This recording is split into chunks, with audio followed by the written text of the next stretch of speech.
Today we're at Tina's in Dundee, and I'm excited for two reasons. One, Tina's a great restaurant. They're celebrating their 20th anniversary. And second, I actually used to work in this kitchen, not for very long, but in any case, it's great to be back here. And I'm with co-chef, co-owner David Bergen, and he's going to share an oyster dish with us. It's been on the menu for a long time. Thanks, David. We're going to start by making a sorrel mayonnaise. Okay. You're going to squeeze a couple of lemons. Okay. And I'm going to start the other part of the mayonnaise, which is cracking a couple of eggs into the blender. And a little bit of Dijon mustard, tablespoon or a little teaspoon of that. And put the sorrel leaves that we grow at home in there. And I'm going to hope that you're wait for me. just as fast as you ever were. Yeah. And I'm fast. There we go. Very good, very good. All right. Okay, so I'm going to pour that lemon juice in here. And start blending this. It's going to take a couple minutes for the sorrel leaves to break down. Okay. And you said, and you grow those yourself? Yeah, we've got a nice garden at home. We grow a lot of herbs, and got a nice seasonal garden as well, where we grow a lot of tomatoes. We've got honeybees, fruit trees. So there's a gang of stuff we grow. We've always done that since the very beginning. I'm going to start adding the oil to this right now. Okay. Because as you can see, the sorrel's busted up. Okay.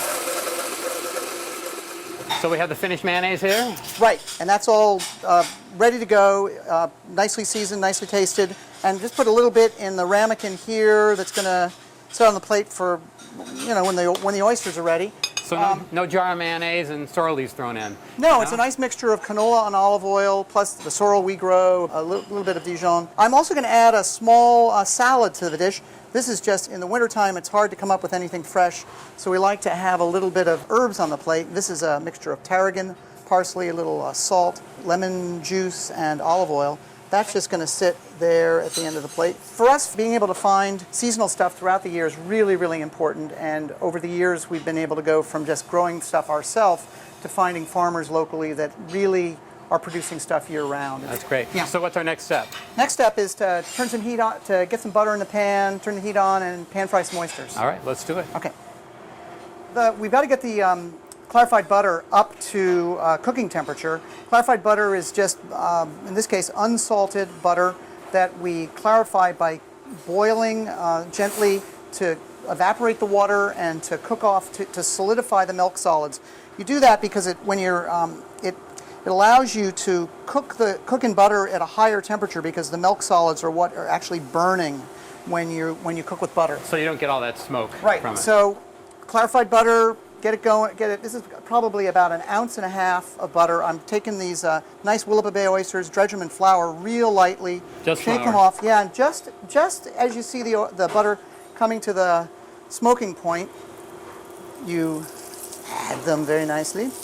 And so they take about 3 minutes to cook, very, very modest amount of time. And you've got to watch the temperature a little bit, because you don't want to scorch them, you don't want to catch them on fire. And you don't want to overcook oysters, so how do you know how long these are going to take? Well, you just look at the edges. They start to brown around the edges, and then you turn them over. Okay. So David, besides vegetables being local, how about the meats that you use here? Well, it's a little bit more, seafood's quite easy in season, obviously. It's a little bit more difficult to find locally produced, game and poultry and pork and beef. But over the years, a lot of stuff is developed in Oregon. It's not perhaps quite as close as we'd like to see it, but there's a lot of stuff out there, and there are a lot of producers that are eager to get stuff to us. We get our rabbits from Amity, just down the road. Beef comes from southern Oregon. Pork comes from eastern Oregon. There are not a lot of kind of big meat producers in the valley there. Sure. So we can see these guys, the butter started to change color. The oysters are kind of golden, and it's about time to get it off the heat. All right. So we'll pull those off, and then we'll get ready to plate them. So that was pretty simple. So now all we do is finish plating it up. Oh, that's it. Make it beautiful, and put a few oysters on the plate and get them out to the dining room. Got to serve them hot. Nice. I love it. It's a simple recipe. It's something that somebody can do at home. We will have a link at fusionnw.com for the recipe, but my recommendation is they've got a lot more here at Tina's than just the oysters. Come on down and give their food a try. You won't be disappointed. Thanks, David. Thank you, David. Couldn't have done it without you.